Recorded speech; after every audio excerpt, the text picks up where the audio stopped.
porque lo ha dicho usted de una manera acertada, ¿sí? Le damos gracias a Dios porque nos da la oportunidad, el privilegio de estar una vez más delante de ustedes. Gracias por la vida de cada uno de ustedes, gracias a nuestro pastor por el privilegio que nos da también de estar en este lugar, poder compartir un consejo y que esperamos sea de bendición para nuestra vida. ¿Sí, hermanos? Así que yo les voy a pedir en esta noche que abramos nuestra Biblia en el Evangelio de Mateo, capítulo 19, versículo 1. Dice la palabra de Dios: y aconteció que cuando Jesús terminó estas palabras, partió de Galilea y se fue a la región de Judea, al otro lado del Jordán. Versículo 2: y le siguieron grandes multitudes y los sanó allí. Oremos. Padre, en el nombre de Jesús, te damos gracias porque en este día nos das la oportunidad de estar reunidos en tu nombre. Te damos gracias, Señor, porque nos das la oportunidad, el privilegio de escuchar tu hermosa palabra. Seas tú, mi Dios, hablando en esta noche a nuestro corazón, a nuestra alma, a nuestra mente, a todo nuestro ser. Que en este día, mi Dios, tu palabra pueda ser sembrada en buena tierra y que pueda dar el fruto que tú demandas. Muchas, muchas gracias te damos en el nombre poderoso de Jesús. Amén. Y decimos: vamos a pedirle a nuestro Dios las virtudes que necesita y que requiere nuestra alma, con toda su fuerza, por favor.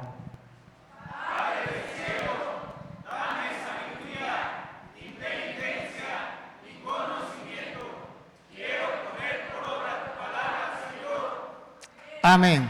Dele fuerte el aplauso a nuestro Dios. Él está en este lugar. Él es bueno para siempre. Es su misericordia. Tome su asiento, por favor. Póngase cómodo. Y como siempre, mi recomendación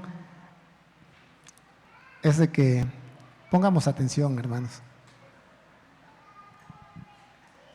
En el versículo 2 dice que le siguieron grandes multitudes y los sanó allí. Grandes multitudes seguían al Señor Jesús y cada una de estas personas lo seguían con un propósito. Cada uno de ellos tenían un porqué el estarlo siguiendo. Algunos tal vez para escuchar la enseñanza, porque dicen que Él enseñaba como quien tiene autoridad. O sea, Él les explicaba, Él les mostraba las Sagradas Escrituras y les gustaba cómo enseñaba Jesús. Algunos otros tal vez lo seguían porque les daba de comer. Unos más por curiosidad, tal vez, a ver qué va a compartir, a ver qué va a platicar, a ver qué nos va a decir en esta tarde, en esta mañana. Y algunos más lo seguían, también dice que para que recibieran un milagro, para que fueran sanados, para que fueran restaurados, porque así era nuestro Señor Jesucristo. Él se compadecía de las multitudes. Y aquí dice que lo siguieron esas multitudes y allí lo sanó. Porque así es nuestro Padre. Él, nuestro Señor Jesucristo, donde quiera que Él se presentaba, hacía esos milagros, hacía el favor a la gente. Él los veía y sabía cuál era la necesidad de cada uno de ellos. Y esas multitudes, cuando lo seguían, seguro es que esperaban un milagro, esperaban una maravilla, esperaban que ellos recibieran algo sobrenatural de parte de nuestro Señor Jesucristo. Pero ¿saben qué? En el versículo 3 dice que se acercaron a Él algunos fariseos. Dentro de la multitud también se mezclaban los fariseos. Dentro de la multitud también estaban presentes estos personajes, y siempre que iban en pos de Jesucristo era para hacerle preguntas, pero no unas preguntas de buena manera, no unas preguntas, dijéramos nosotros, sanamente, sino que llevaban un propósito.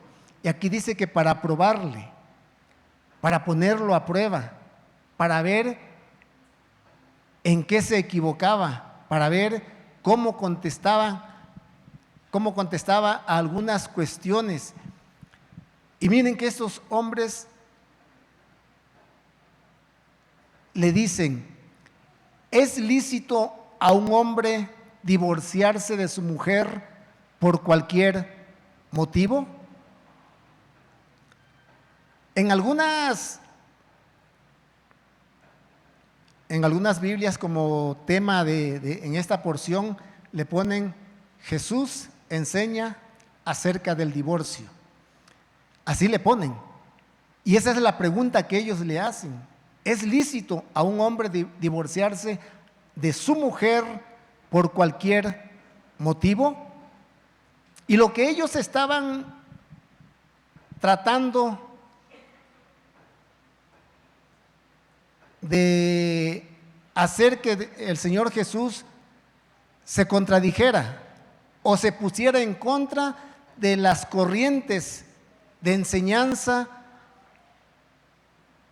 de doctrina que en ese tiempo imperaban, que era una enseñanza que decía: el hombre se puede divorciar por cualquier motivo, no importa el motivo. Si él se quiere divorciar, lo puede hacer. No hay argumento legal que lo pueda impedir. Pero había otra corriente, otro pensamiento que decía: el hombre, no hay manera de que se pueda divorciar.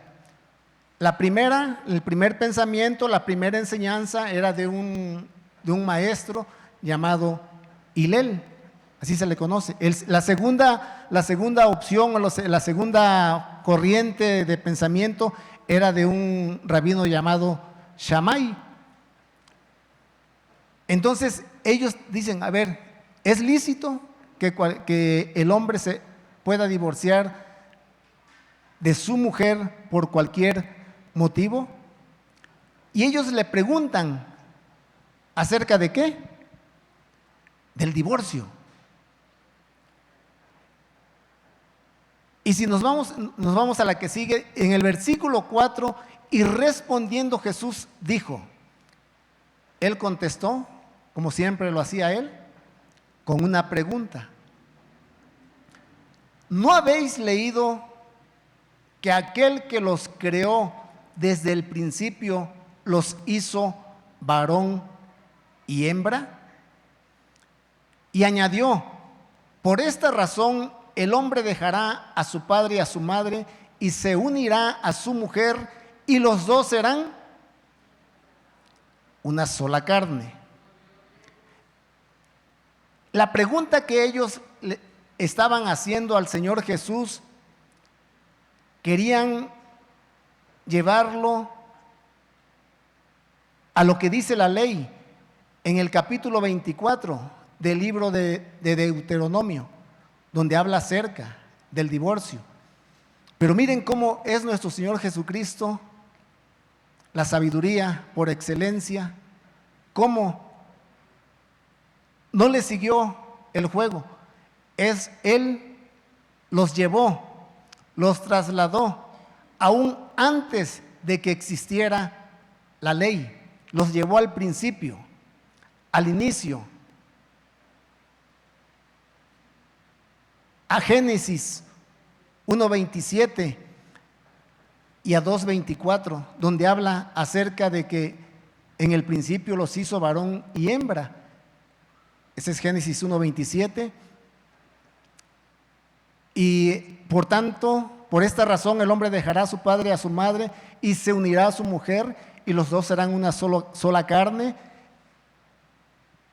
Génesis 2:24.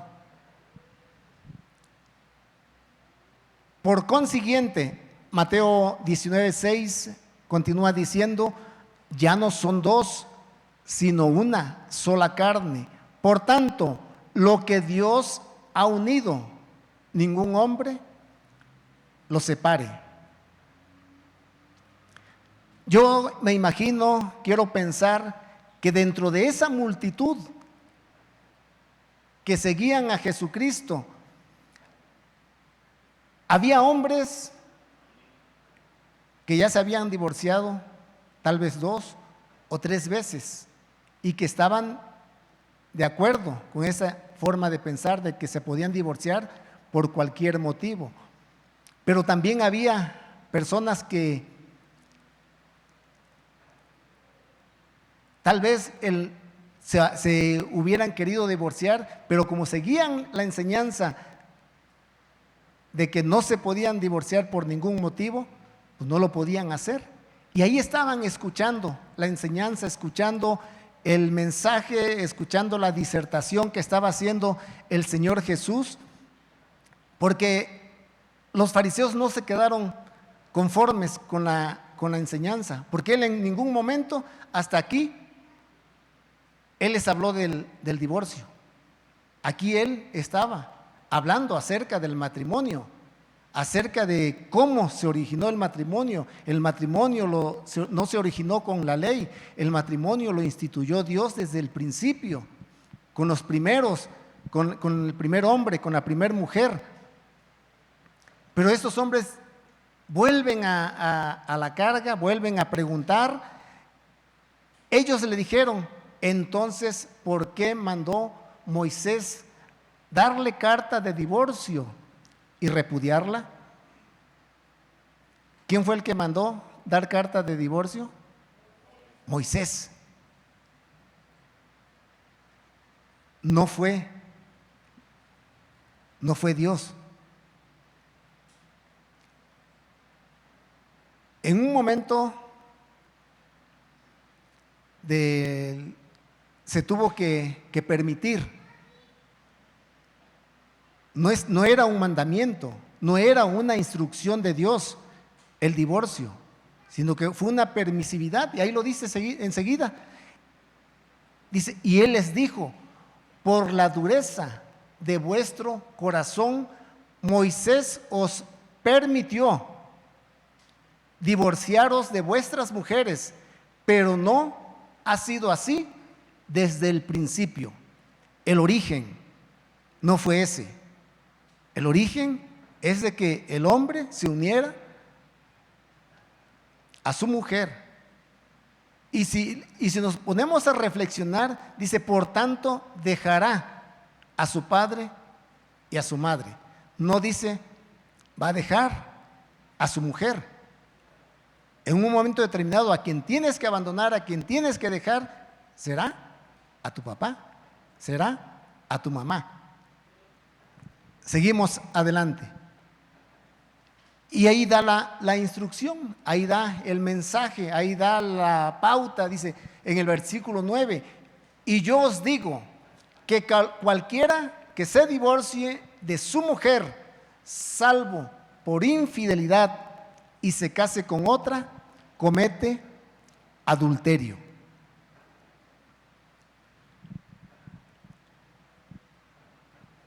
El divorcio no es por cualquier motivo.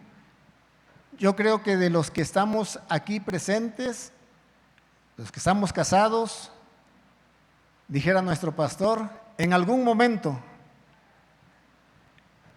en alguna ocasión, tal vez una sola,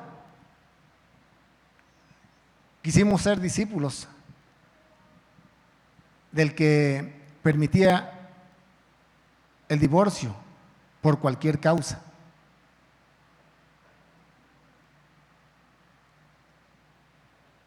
Porque nos dimos, ya cuando estamos casados, nos damos cuenta de la realidad.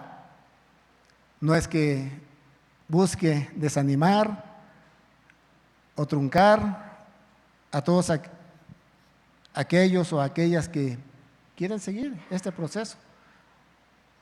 Están en proyecto, están en diálogos, para llegar al matrimonio. Porque el periodo, dicen, de noviazgo, de novio, que ya nos han explicado varias veces que es una palabra compuesta, donde no nos damos cuenta de muchas cosas.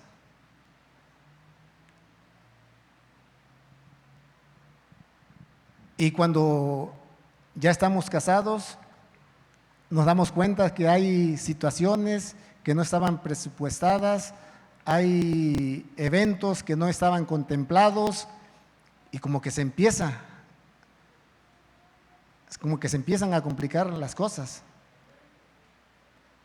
Un sincero, le doy gracias a Dios por su vida. No les estoy diciendo un secreto, no les estoy diciendo algo que no, es la realidad que viven los matrimonios o que vivimos los matrimonios. Y dicen que así como novio es una palabra compuesta, dicen que nuera también es una palabra compuesta. ¿Sí se la saben? Sí se la saben, ¿verdad? Dice que decía la mamá, porque dice, no, es que esa no era, y por eso se quedó para que se escuchara, pues no se escuchara bien, no era. Bueno, ya los que no lo sabían ya lo saben, y los que lo sabían ya lo recordaron. Salvo por infidelidad, el divorcio, es lo que dice el Señor Jesús. Vamos a la siguiente diapositiva. Divorcio. Eso es lo que yo encontré en el libro de Strong. En el hebreo la palabra 3748, queritud, que quiere decir cortar, separar. Y hay una raíz que se llama karat, que esa tiene más significados, que es cortar, cercenar, rebanar, separar, destruir, amputar, borrar, apartar, derribar, destruir, dividir, exterminar, extinguir, raer, talar. Muchas definiciones o muchos significados de la palabra divorcio, pero de una manera muy resumida lo podemos decir que es separar por medio de un corte. Y a veces podemos entender que cuando a alguien le hacen una cirugía, pues lo están divorciando, porque están amputando, están quitando una parte del cuerpo y la están extrayendo, la están amputando, la están quitando, la están cortando, la están separando. Eso quiere decir el divorcio. Y cuando alguien pasa por este proceso de que una parte de su cuerpo es quitada, es doloroso, es triste. Y lo mismo sucede, hermanos, con el divorcio. El divorcio no es sano. El divorcio duele. El divorcio causa malestar. En muchas ocasiones, tanto es para hombres y mujeres, entran en depresión. Tienen que acudir a terapias porque les es difícil superar ese proceso. Déjenme decirles, hermanos, que cada situación, cada relación es diferente. Cuando alguien piensa en pasar o tiene en su mente este proceso que es el divorcio, lo más sano es, en nuestro caso, hermanos, es acudir con el siervo de Dios para que Él instruya, para que Él guíe, para que Él, en base a lo que uno le pueda decir, Él tome una determinación. Pero ¿saben qué, hermanos? Que a veces tenemos que ser sinceros, tenemos que ser honestos. Yo siempre he pensado que a veces cuando alguien pide un consejo, pues no dice todo lo que tiene que decir. Y a veces se complica y a veces dice, no, es que no funcionó el consejo. No, no funcionó uno, que no fue abierto, no fue genuino, no fue honesto en decir todo lo que había o lo que se tiene que solucionar. Hace unos días me vino bueno, el pastor lo dijo aquí y a mí me causó un impacto cuando él dijo que acerca de aquellos que piden consejo y no lo siguen, son unos ladrones de tiempo. Y sí es cierto, hermanos, ¿cuánto tiempo a veces invierte el siervo de Dios en hablar, en aconsejar, y no nada más aquí? Yo quiero pensar que en cualquier congregación que un siervo de Dios aconseja y quiere sacar adelante a la oveja, quiere apoyarla y le da el consejo, y al último viene y dice, no, pues no, sigo igual, y seguiste el consejo. No, pues ¿cómo va a funcionar? Así no funciona. Esto es como cuando alguien está en un proceso, en un litigio. Tiene que ser honesto con el que lo va a defender, con el que lo va a representar, porque si no pasa nada. Seguro es que va a haber fracaso, seguro es que va a haber pérdidas. Y eso es lo que pasa, hermanos, porque si Dios fue el que instituyó el matrimonio, Dios no quiere que haya separaciones. Y si no, vamos a ver algunos ejemplos, o sea, tomando como referencia, que ahorita vamos a regresar más adelante al tema, de cómo personajes en la Biblia, hay muchos, yo les voy a traer, no sé, son 3 o 4 ejemplos, que se separaron, y al separarse, fracasaron. Al separarse, no les fue bien, porque Dios no es promotor de las separaciones. Y déjenme decirles, hermanos, que en esta casa nunca se ha sido promotor de las separaciones. Siempre buscamos la unidad, siempre se ha buscado estar en comunión unos con otros. Y si alguien piensa diferente, pues déjeme decirle que no está llevando la enseñanza que se da en esta casa. Algunos se separaron y les fue mal, y ustedes son ejemplos conocidos, ejemplos que nos han compartido más de una vez, ¿sí? El primer ejemplo lo encontramos en el libro de Ruth, a partir en el capítulo 1, versículo 1. Dice que aconteció en los días en que gobernaban los jueces, hubo hambre en el país, y un hombre de Belén de Judá fue a residir en los campos de Moab con su mujer y sus 2 hijos. Se separaron del pueblo, se separaron de la comunión. Aquí lo interesante, hermanos, y lo que debemos de reflexionar es ¿por qué hubo hambre en el país? ¿Por qué hubo necesidad? Hay una frase muy común que se usa varias veces en el libro de los jueces, que dice que cada quien hacía lo que bien le parecía. Y obviamente es un pueblo que hace en el cual no hay gobierno, no hay autoridad, no hay sujeción a una autoridad, pues no hay bendición. Y si ellos vivían en esta necesidad, seguro es que Deuteronomio,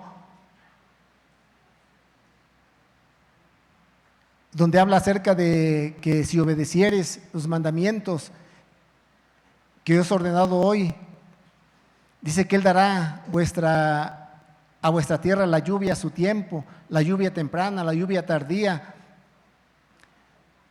para que recojas tu grano, tu mosto y tu aceite, y Él te dará hierba en los campos para tu ganado comerás y serás saciado.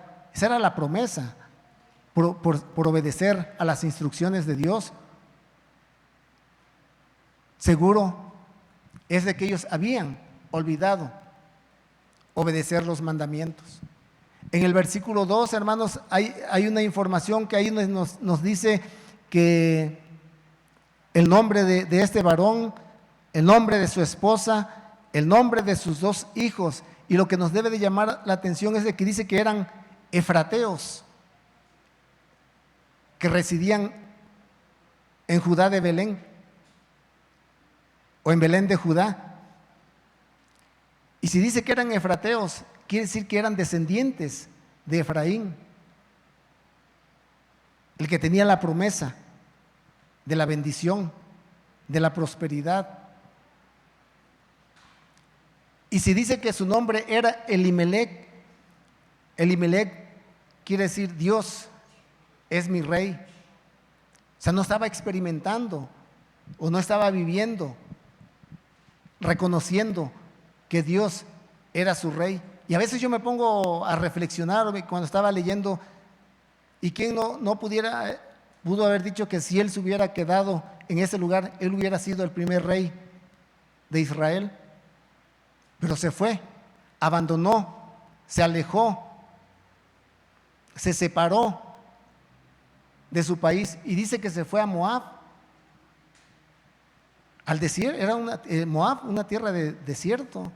No era agradable vivir en Moab, y allá se fue. Sabemos, hemos recibido la enseñanza, cuál fue el motivo por el cual se fue. No quiso convivir, no quiso apoyar, no quiso participar en las necesidades que estaba pasando el pueblo, y decidieron irse. Sabemos, la palabra de Dios dice más adelante cuáles fueron las consecuencias. Murió Elimelec, se queda viuda Noemí, y la viudez, hermanos, en esos tiempos, bueno, hasta la fecha, es lo más triste que puede pasar a una persona, a un ser humano. Pero es todo eso a base por un descuido.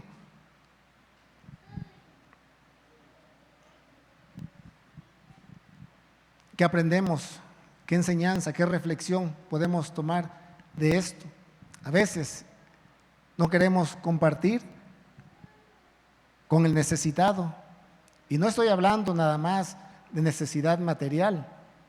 Hay mucha gente que necesita el mensaje de salvación, necesita escuchar una palabra de aliento, una palabra que lo impulse a salir adelante, una palabra que lo anime a seguir en el proyecto, en la escuela, en los estudios, en su matrimonio. Y a veces somos descuidados, nos quedamos sentados, que otro haga el trabajo, que otro sea, y nos justificamos por el tiempo, por trabajo, por ocupaciones.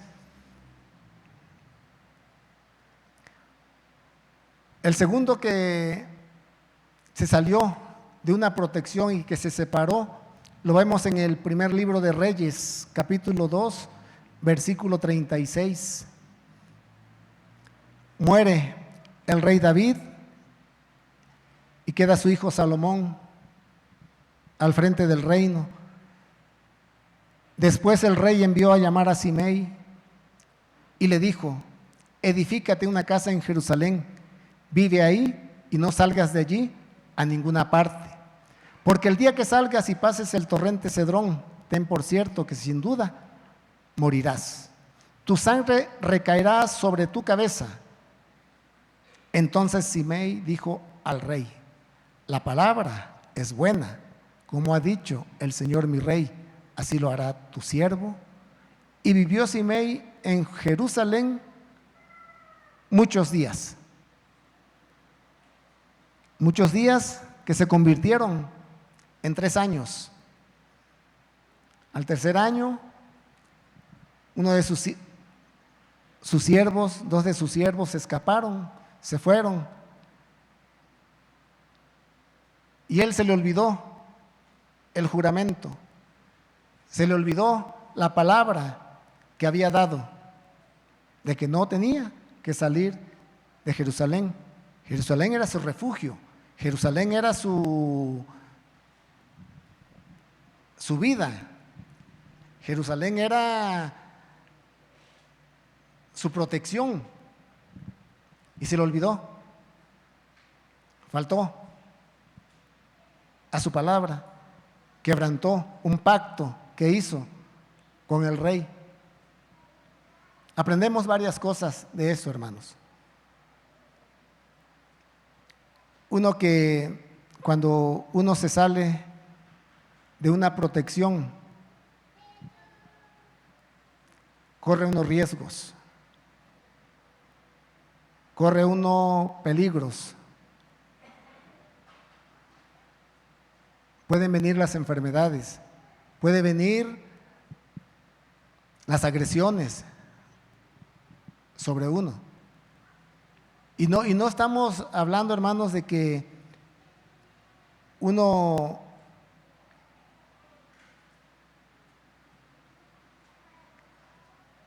pueda influir sobre su voluntad y no tengan capacidad para decidir a dónde ir.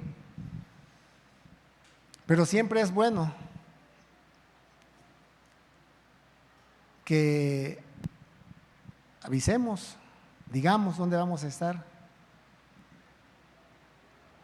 Eso nos da la seguridad, la certeza de que vamos bajo cobertura, donde quiera que vayamos, hermanos. Yo siempre he tenido ese detalle, acercarme al pastor. Yo creo que muchos de ustedes también lo hacen a la hora de que van a salir a algún lugar, van a salir a otra ciudad, porque es importante llevar ese respaldo, es importante llevar esa cobertura, es importante que podamos estar en armonía. Y lo otro que aprendemos de aquí es de que si damos nuestra palabra, hay que cumplirla. ¿Cuántas veces no hemos defraudado a alguien al no cumplir? Al no estar ahí. Y algo muy sencillo, muy práctico. A veces tenemos una cita a una hora. Y se nos hace muy fácil, muy sencillo. Si bien va, llegar tarde.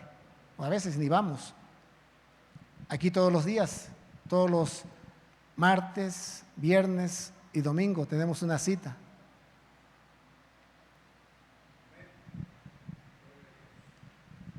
Hay que estar.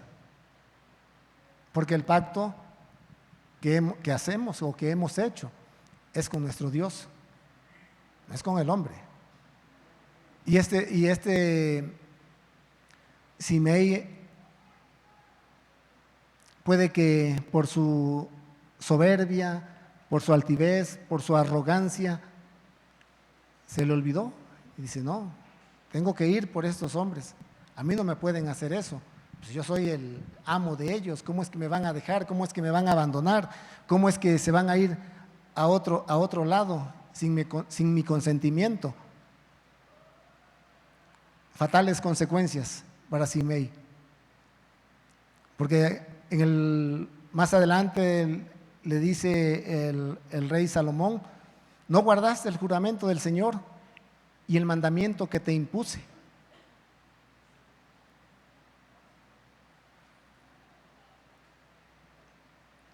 Otro que se apartó, que no fue fiel, fue el pueblo de Israel. En el capítulo 9, versículo 36 del Evangelio de Mateo, dice: y viendo las multitudes, está hablando aquí de nuestro Señor Jesucristo, tuvo compasión de ellas, porque estaban angustiadas y abatidas como ovejas que no tienen pastor.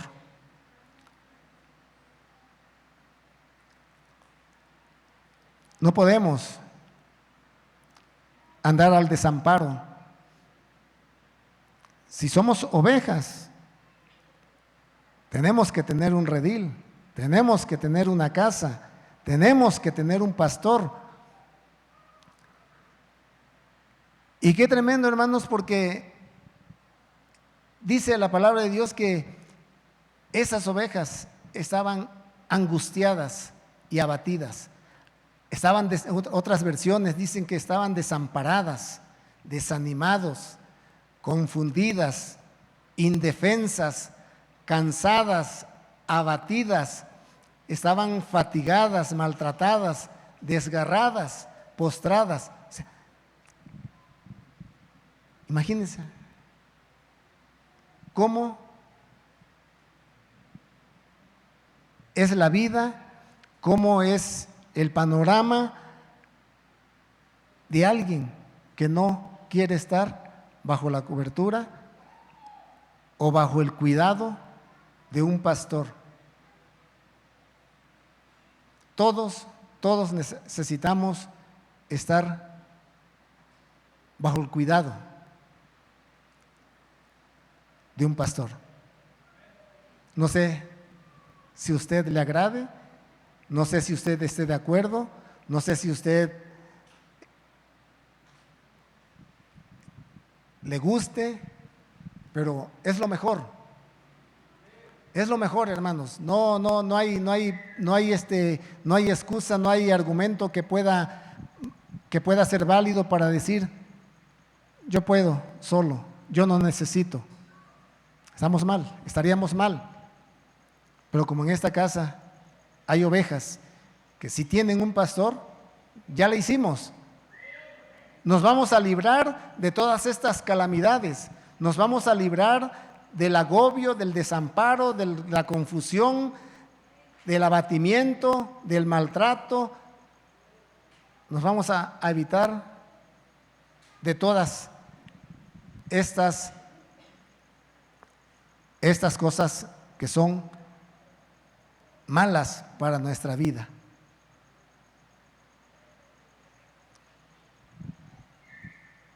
En el Evangelio de Juan, capítulo 15, versículo 5, dice: yo soy la vid verdadera, vosotros los sarmientos.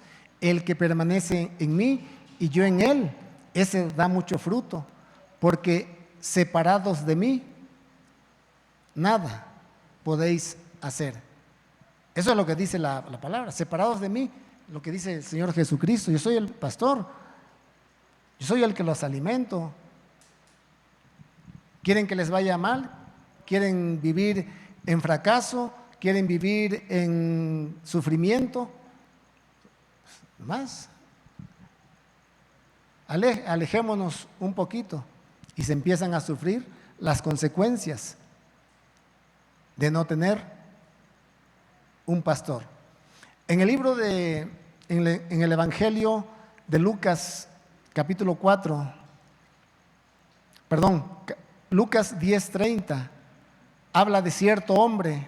Fíjense, no le ponen ni nombre, nomás dice que cierto hombre bajaba de Jerusalén a Jericó y cayó en manos de salteadores, los cuales, después de despojarlo y de darle golpes, se fueron dejándolo medio muerto. Cierto hombre. No sabemos, no dice la palabra quién fue ese hombre, pero también dice que habla de un sacerdote, habla de un levita, que iban a hacer a Jericó. Si estaban en Jerusalén, estaban en un lugar de privilegio. Puede que se interesaban en encontrar otro manto babilónico, o puede que iban a ver si encontraban oro o plata. Lo cierto es que este cierto hombre que bajó o que se separó de Jerusalén, le fue mal. Uno más, Cleofas, y uno más, dice ahí, porque ahí dice que he aquí que aquel mismo día 2 de ellos iban a una aldea llamada Emaús, que estaba como a 11 kilómetros de Jerusalén. Y en versículos más adelante dice que uno de ellos se llamaba Cleofas, del otro no dice su nombre. Y se fueron a Emaús, iban en dirección a Emaús, y nos los han enseñado. Emaús nos habla de tibieza. Emaús nos habla de que tal vez nos estamos olvidando de la disciplina, de la perseverancia. Y entonces cuando nosotros dejamos de ser perseverantes y disciplinados en cualquier área de nuestra vida, la tibieza empieza a hacer estragos en la vida del ser humano.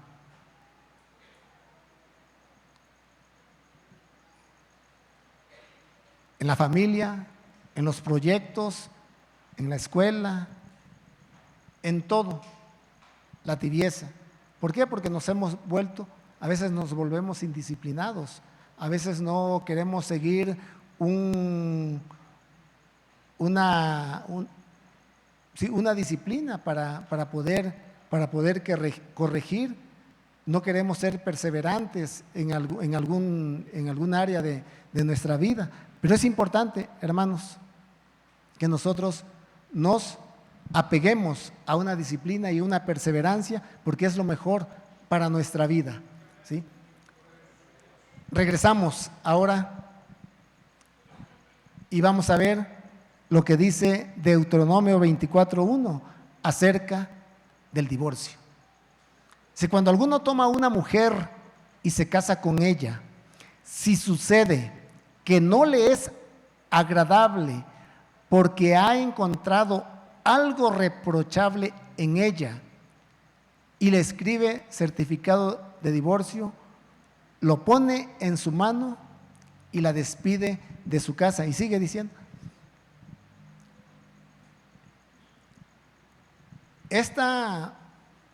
este tema o esta porción dice porque ha encontrado algo reprochable.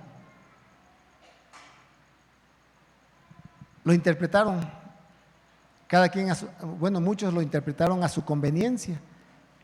Y por eso la pregunta de los fariseos dice, ¿por cualquier causa se pueden separar? Y el Señor Jesús, algo reprochable, Él lo relacionó con la infidelidad. Entonces cuando un pensamiento decía por cualquier cosa, el otro decía por ninguna causa, Él se puso en medio. Sí, porque en ese tiempo dicen los comentaristas que estos sabios, estos hombres, tanto Hillel como Shammai, daban sus enseñanzas. No faltaba el que iba y le contaba a uno de ellos, oye, ¿qué crees que está enseñando Hillel acerca del divorcio? Que se pueden divorciar por cualquier motivo. ¿Saben qué eran? Dicen los comentaristas, ¿qué decía Shammai? Es correcto, está en lo cierto. E iban con Shammai o con Hillel, y le decían, oye, Hillel, ¿qué crees que está diciendo Shammai? Que el matrimonio no se puede disolver por ningún motivo. Y él decía, es cierto lo que dice.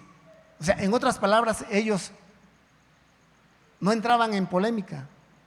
O sea, ellos decían, él decía, no, está bien, está en lo correcto. Y el otro decía, no, él también está en lo correcto. Y al Señor Jesucristo lo quisieron, en un momento determinado, lo quisieron poner en contra de esa forma de pensamiento. Y él dijo, él interpretó a qué se refería. Algo reprochable, la infidelidad. El único motivo en esta parte que estamos viendo. Las separaciones no vienen de Dios. Génesis 2:18, y el Señor dijo, no es bueno que el hombre esté solo. Le haré una ayuda idónea. Si la idea, el propósito fuera que el hombre permaneciera solo, ¿para qué? ¿Por qué se tuvo que casar? Por eso cuando el hombre dice que no se encontraba ayuda idónea para el hombre, dice, yo se la voy a hacer. Y él la hizo. Después hay una reflexión ahí que podemos hacer, la importancia del matrimonio. Dios siempre ha puesto en un lugar primordial al matrimonio. En Deuteronomio 24:5 dice, cuando un hombre es recién casado, no saldrá con el ejército, ni se le impondrá ningún deber. Quedará libre en su casa por 1 año para hacer feliz a la mujer que ha tomado. ¿Cuál era el propósito de ese año? Hacer feliz a la mujer. Y muchos dirán, nomás 1 año. No. Bueno, háganlo 1 año y van a ver cómo les va a ir. Si nomás lo hacen 1 año. Sí, porque miren, seguimos a la siguiente, el plan de Dios dice, sea bendita tu fuente y regocíjate con la mujer de tu juventud. O sea, está hablando a alguien que ya vivió años, que alguien que ya estuvo casado por muchos años y llega a esta reflexión, dice, regocíjate con la mujer de tu juventud. ¿Y quién es este que está hablando aquí? El rey Salomón, ¿sí? Ese que dice que tuvo 700 mujeres que eran princesas y 300 concubinas, y que esas mujeres desviaron su corazón porque influyeron en él de una manera negativa. Y ahí están los 5 tipos de mujeres que él tuvo, ¿sí? ¿Sí? Pero este hombre al final de cuentas se dio cuenta que ni esas 999 mujeres pudieron hacerlo feliz, sí, porque dice que fueron 1000. Entonces hubo una que sí, hubo una en la cual sí se podía regocijar, hubo una en la cual sí podía decir, con esta es, porque en un momento determinado dijo, engañosa es la gracia y vana la hermosura. La mujer que teme al Señor, esa será alabado. Y está hablando de esta mujer en la cual él se regocijó, o se pudo haber regocijado en su juventud. ¿Cómo debemos ver a nuestra esposa, varones? Fíjese que en el libro de Ezequiel 24:16, el Señor Dios le habla a Ezequiel y le dice, hijo de hombre, he aquí, voy a quitarte de golpe el encanto de tus ojos. Está hablando algo trágico, lo cual iba a servir de enseñanza para el pueblo. Pero la expresión que quise tomar de este versículo es de que él consideraba a su esposa como el encanto de sus ojos. Hay otras versiones que dice el deleite de sus ojos, la alegría de sus ojos, la luz de tu vida, la persona que más amas, la delicia de tu vida. ¿Será, hermanos, que nosotros, hermanos casados, estamos viendo así a nuestra esposa? ¿Sí? Imagínense, hermanos, que miren, si cuando éramos novios, la poesía fluía en nuestros labios.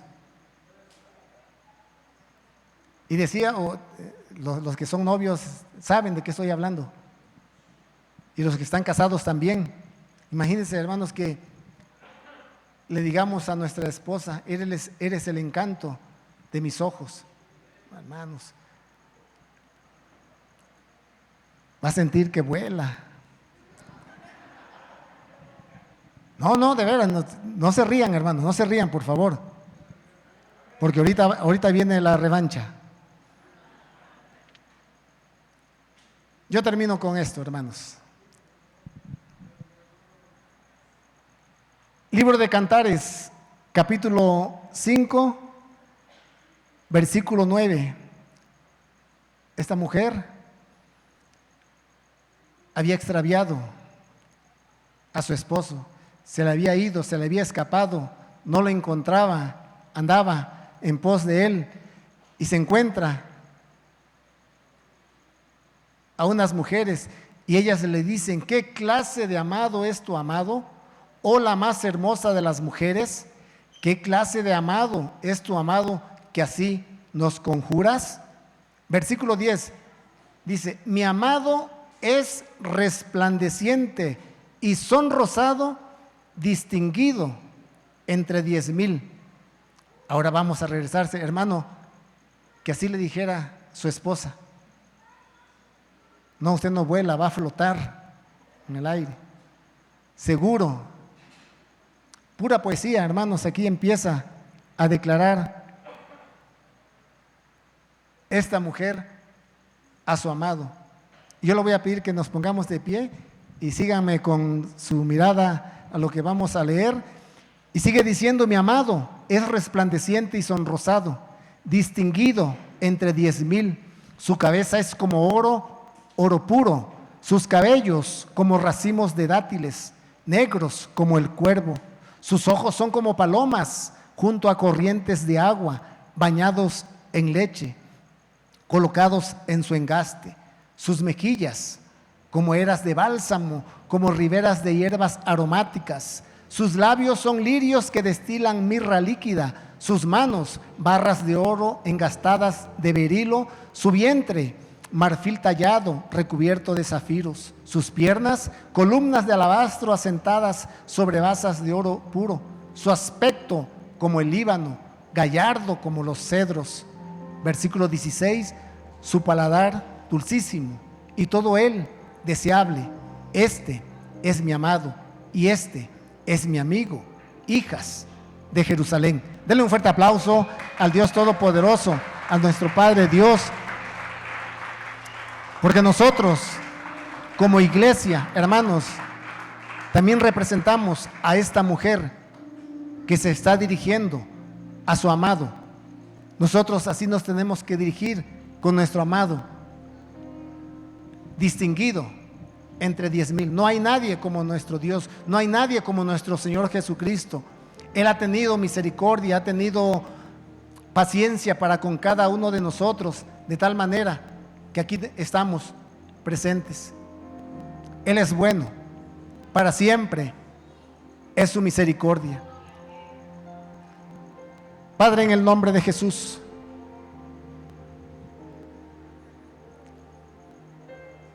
te alabamos, te bendecimos, te exaltamos.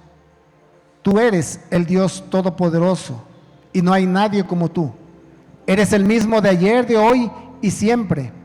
Por los siglos de los siglos, tú eres Dios y fuera de ti no hay más. En el nombre de Jesús, en ese nombre que es sobre todo nombre, nos acercamos con confianza al trono de la gracia. Necesitamos ayuda, necesitamos auxilio, necesitamos socorro. Y solamente tú.